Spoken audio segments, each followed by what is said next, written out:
এখন তো পিতৃপক্ষ চলছে, এখন কথা শ্রবণের আরো মাহাত্ম্য বেশি। এখন এই কথা শ্রবণ করলে আমার পিতৃপুরুষগণ এতেও খুশি হবে। তাদেরকে খুশি করাটাই হচ্ছে আমাদের ধর্ম। পিতৃপুরুষগণকে সুখী না করতে পারলে, তাদেরকে খুশি না করতে পারলে, এই 15 দিন পিতৃপুরুষের উদ্দেশ্যে অন্য কোনো কাজকর্ম নেই। কিন্তু এই 15 দিন কোনো কিছু নেই, কোনো মঙ্গল কর্ম, সব কিন্তু নিষেধ করা হবে। কেন নিষেধ? এই জন্যে কেউ যেন না বলে, অজুহাত দেখায় যে এই কাজের জন্য এই সময় পাই না।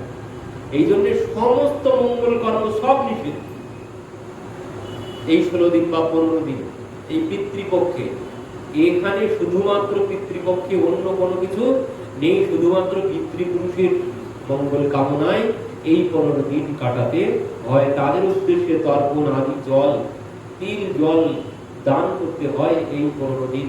তাদেরকে সুখী না করতে পারলে, তাদেরকে সুখী না করতে পারলে কোনোদিন সংসারে সুখ আসবে। আপদ বিপদ দুঃখ যন্ত্রণা লেগেই থাকবে, রোগ ব্যাধি লেগেই থাকবে। তারা অত্যন্ত কষ্ট পান যদি তাদের উদ্দেশ্যে কোনো কিছু না করা হয়। পিতৃপুরুষের উদ্দেশ্যে যদি কোনো কিছু না করা হয় তাহলে তারা অত্যন্ত কষ্ট পান। তারা এত কষ্ট পান, অভিশাপ দেন, অভিশাপ দেন, নিজের সন্তানদেরকেও অভিশাপ দিয়ে দেন। আর সেই অভিশাপে কোনোদিন সুখী হওয়া যায় না, সংসারে কোনোদিন সুখ পাওয়া সম্ভব নয় পিতৃপুরুষগণ যদি অসন্তুষ্ট হন।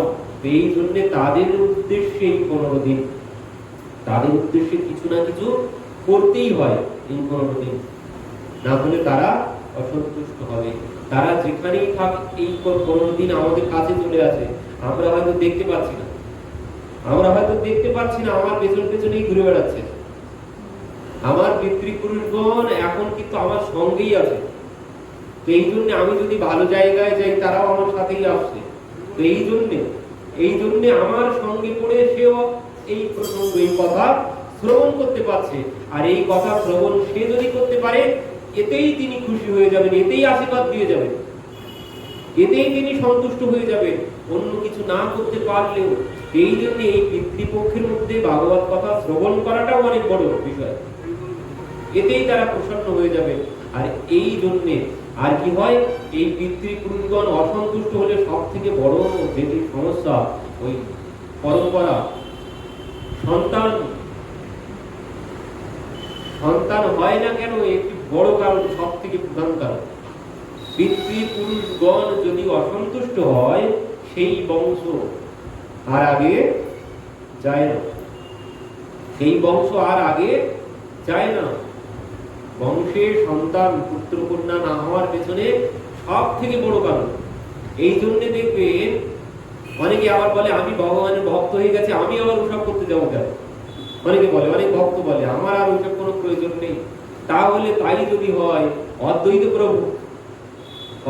প্রভুর মতো ব্যক্তি, অদ্বৈত প্রভু পিতামাতার শ্রাদ্ধে হরিদাস ঠাকুরকে এনে শ্রাদ্ধের দান পাত্র দান করলেন, ব্রাহ্মণরা তো রাগারাগি, সেখান থেকে অনেক ঘটনা ঘটে গেল।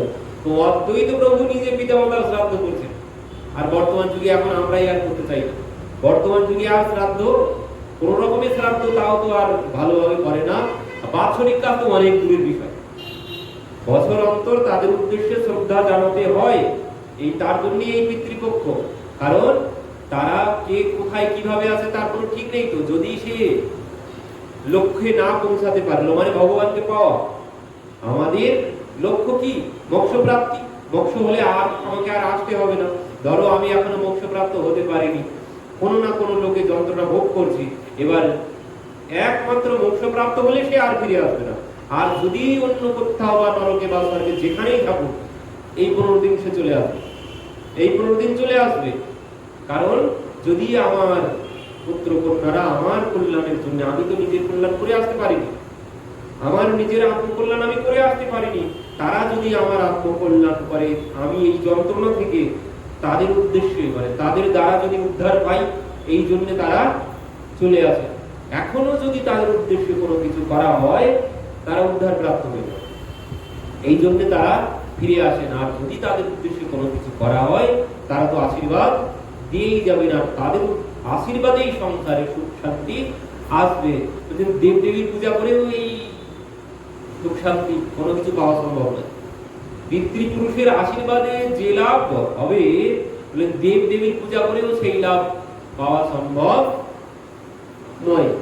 এই জন্যে অত্যন্ত গুরুত্বপূর্ণ।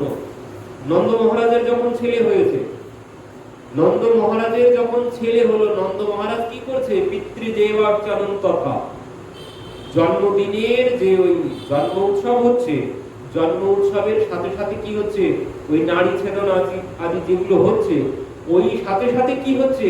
পিতৃদেবার্চনম তথা, মানে পিতৃপুরুষের অর্চন হচ্ছে, মানে পিতৃপুরুষের উদ্দেশ্যে অর্ঘ্য নিবেদন করছে। কেন? পিতৃপুরুষকে অর্ঘ্য নিবেদন এই জন্য করতে হয়, এখান থেকেই পরিষ্কার বোঝা যাচ্ছে পিতৃপুরুষের আশীর্বাদেই পুত্রকন্যা লাভ হয়। এই জন্য তিনি সন্তুষ্ট হয়ে পিতৃপুরুষকে অর্ঘ্য প্রদান করছেন, যে তোমাদের আশীর্বাদে আজ আমি এই বুড়ো বয়সে সন্তান পেয়েছি। তোমরা আশীর্বাদ না করলে, পিতৃপুরুষগণকে কৃতজ্ঞতা জানাচ্ছেন, তোমরা আশীর্বাদ না করলে আমি এই বুড়ো বয়সে সন্তান পেতাম না। এই জন্য পিতৃদেব অর্চন তথা, পিতৃদেবের পিতৃপুরুষগণের অর্চন করছেন, তাদের জন্য তর্পণ করছেন। এই জন্য যে কোনো কিছুতে দেব কার্য করতে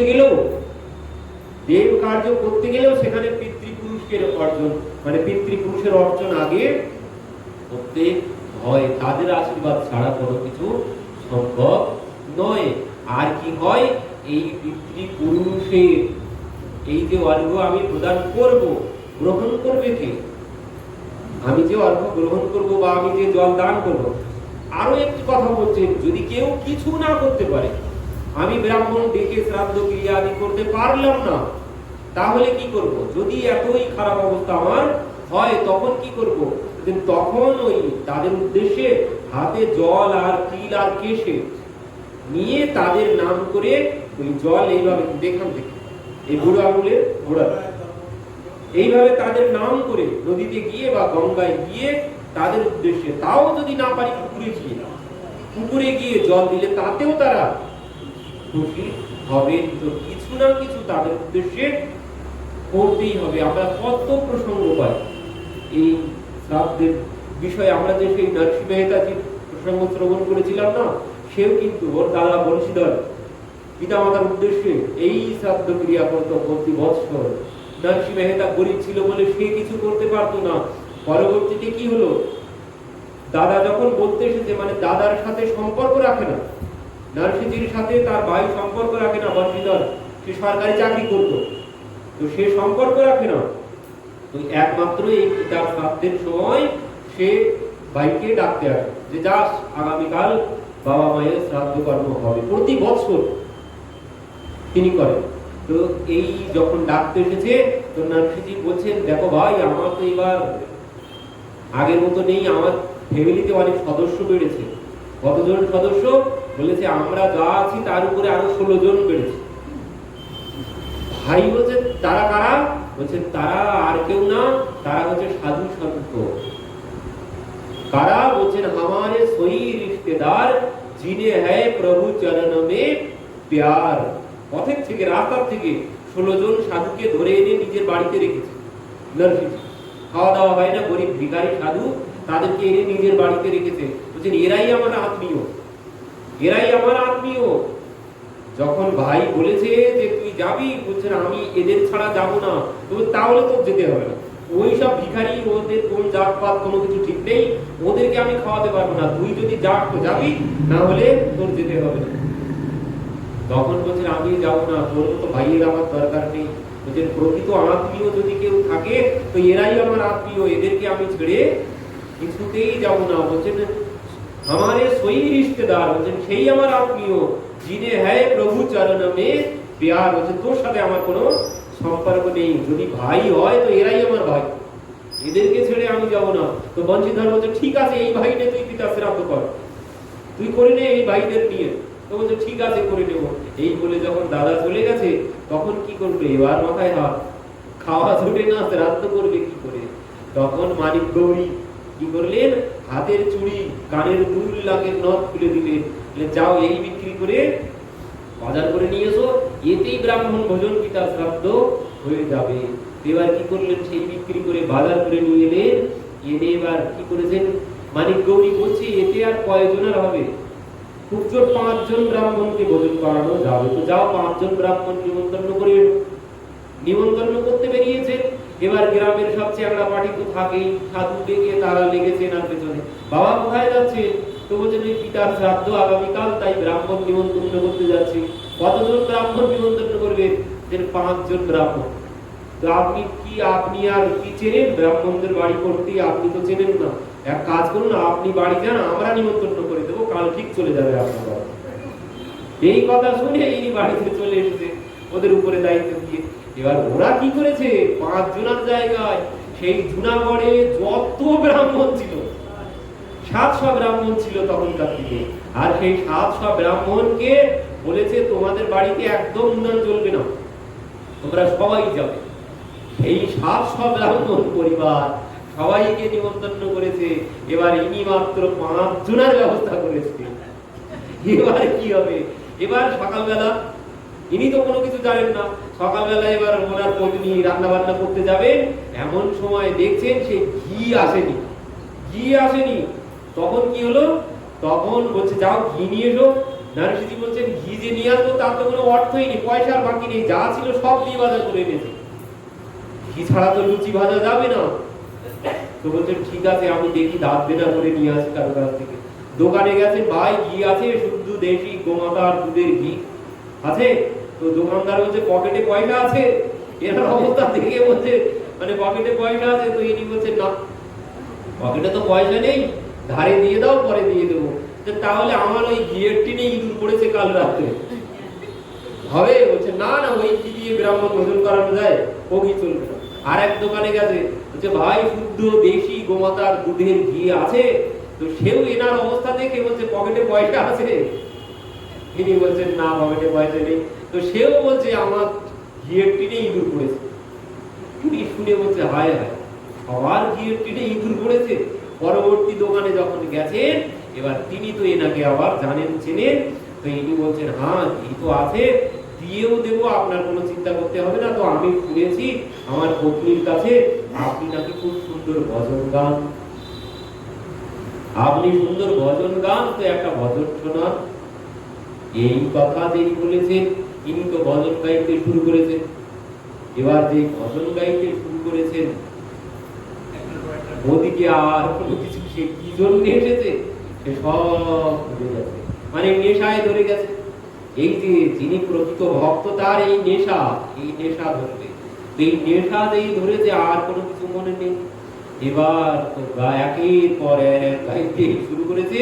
ওদিকে ব্রাহ্মণ দলে দলে আসতে শুরু করেছে।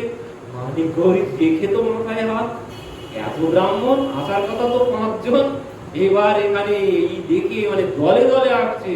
তখন এই বসতে জায়গা দিয়েছেন, দিয়ে এবার তো চিন্তায় পড়েছেন কি হবে। প্রভু তুমি রক্ষা করো, এখন তুমি ছাড়া আর কোনো উপায় নেই। ইনি তো ওদিকে মগ্ন হয়েই আছে। এদিকে মানিক গৌরী যখন ভগবানকে ডাকতে শুরু করেছে, ভগবান নিজে চলে এলেন। ভোজন করতে বসেছিলেন, ভোজন না করে চলে এসেছেন। সমস্ত সামগ্রী যা লাগে সব কিছু নিয়ে এসেছেন, গাড়ি গাড়ি ভর্তি। আর গাড়ির প্রথম গাড়িতে ভগবান নিজে কি করেছেন, নরসি বন গে আজ, মানে ভগবান আজ নরসিজির রূপ ধারণ করেছেন। করে নরসিজি কি করতেন, ওই যে বলেছি না গোপী ভাব, নরসিজি গোপী ভাবে, সম্পূর্ণ গোপী ভাব এনার করতে। ইনি কি করতেন, 24 ঘন্টা সর্বক্ষণ ভগবানের নামের মধ্যে ডুবে থাকতেন। বাজারে যাবেন, করতাল বাজিয়ে কীর্তন করতে করতে। অনেক ভক্ত আছে হাতে মালা নিয়ে যায়, বাজার ঘাটে যেখানেই যাও হাতে মালা নিয়ে। আর নরসিজি ওতে কি হয়, ওতে নিজের কল্যাণ হয়। আর নরসিজি কি করতেন, করতাল বাজিয়ে জোরে জোরে গাইতে গাইতে যেতেন। কেন? জগতের কল্যাণ হবে, যার কানে যাবে তারই কল্যাণ হবে। এই জন্য করতাল বাজিয়ে তিনি গান গাইতে গাইতে বাজার ঘাটে যেখানেই যেতেন। এবার কি করেছেন, ভগবান সেজেছেন নরসিজি। এবার ভগবান যখন নরসিজি সেজেছেন, এবার সাজলে তো হবে না, অভিনয়টাও তো করতে হবে। এবার ওই প্রথম গাড়িতে ভগবান বসেছেন, ভগবান বসে বসে নরসিজির মতো করতাল নিয়ে ওই মেরা কোই না সাহারা বিনু তেরে घनश्याम सवरिया मेरे, मेरा कोई ना सहारा बिनु तेरे, घनश्याम सवरिया मेरे। এইভাবে ভগবান নিজে গাইছেন, কারণ নরসিংহীর সব থেকে প্রিয় ভজন এটি। আর ভগবান নিজে এবার ওই ভজন গাইতে শুরু করেছেন বাধ্য হয়ে, কারণ অভিনয় তো করতেই হবে। গাইতে গাইতে এসে উপস্থিত, যখন এসেছেন মানিক গৌরী দেখে বলছেন, হায় হায় তুমি কোথায় ছিলে, আর এসব, আরে এখন ওইসব বলার সময় আছে, দেখতে পাচ্ছ ব্রাহ্মণরা সব বসে আছে। তো ভগবান নিজে রন্ধন করলেন। মানিক গৌরী বলছে, ব্রাহ্মণ কোথায়, রান্না তো করছো, তো মানে কিভাবে এসেছে? মানিক গৌরী তো বারবার জিজ্ঞাসা করছে, তুমি এত কিছু ব্যবস্থা কি করে করলে? তো বলছে, অত কথা বলার এখন সময় নেই, পরে বলবো, আগে মিটে যাক তারপরে বলবো। তো এবার ওই কথা বলছেন না, এবার কি বলছে, তো বুঝলাম তুমি হয় সব ব্রাহ্মণদেরকে ভোজন করাবে, তো পিতার শ্রাদ্ধের জন্য তো একজন ব্রাহ্মণ লাগবে, সেটা কোথায়? তখন বাধ্য হয়ে ভগবান ছুটেছে ব্রাহ্মণের কাছে। যে ব্রাহ্মণ ওনাদের যে কুলপুরোহিত, তার কাছে গিয়েছে। কুলপুরোহিত বলছে, আমি তোর বাড়িতে যাবো, মানে আমি যাবো তোর দাদার বাড়িতে, তো দাদার বাড়িতে গেলে 5টি স্বর্ণ মুদ্রা দেয়, আর তুই কি দিবি? তোর তো কিছু নেই, তোর নিজের খাওয়া হয় না, তুই আমাকে কি দিবি? আমি তোর বাড়িতে যাবো না। তো ভগবান বলছেন, তাহলে লিখে দাও, আমার বাড়িতে যখন যাবে না। তো সে লিখেই দিয়েছে, তোর বাড়িতে আমি আর যাবো না। তো এবার ভগবান আসতে আসতে আসতে আসতে ব্রাহ্মণ কোথায় পাবে? একজন ব্রাহ্মণ ধান কাটছিল মাঠে, এবার তার কাছে গিয়েছে, বলছে, ভাই শিগগিরই চলো, আমার পিতার শ্রাদ্ধ করতে হবে। সে ব্রাহ্মণ বলছে, আমি নামে ব্রাহ্মণ, কিন্তু আমি কোনো কিছুই জানি না। তুমি অন্য ব্রাহ্মণ দেখো, সমস্ত কোনো কিছু আমি জানি না, অন্য ব্রাহ্মণ দেখো, আমার দ্বারা হবে না। তখন বলছে, না ভাই চলো। সে বলছে, না না, আমি ওসব কোনো কিছু পারি না, আমি শুধু নামেই ব্রাহ্মণ।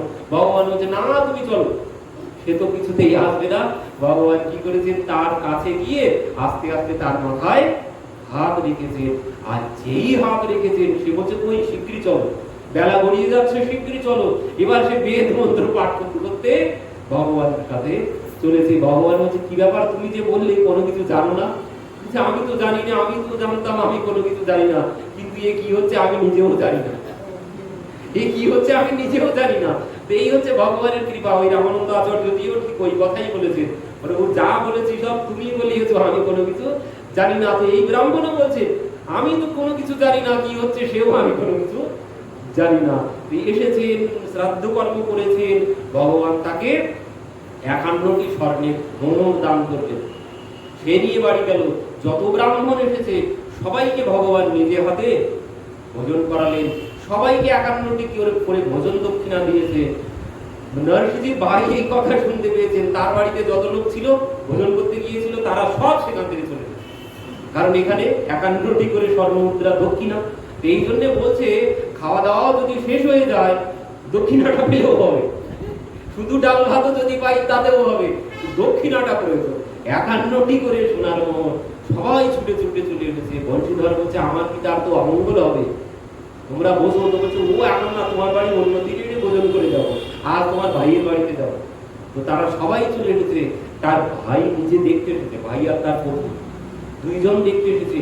এসে দেখছে সত্যি তো তাই, নরসিংহ সবাইকে 51টি করে স্বর্ণ মুদ্রা দিচ্ছে ভোজন দক্ষিণা। তার পত্নী বলছে, এখানে দাঁড়িয়ে থেকে কোনো লাভ নেই, এখানে বসাটাই হচ্ছে বুদ্ধিমানের কাজ। তো সেই বংশীধর আর তার পত্নীও সেখানে বসলো, ভগবান তাদেরকেও ভোজন করালো। সেখান থেকে ভোজন করে 51টি করে মোহর নিয়ে তারাও বাড়িতে গেল। পরবর্তীতে সবাই যখন চলে গেছে, সমস্ত জুনাগড়বাসী সবাই ভোজন করে গেছে পিতা শ্রাদ্ধে।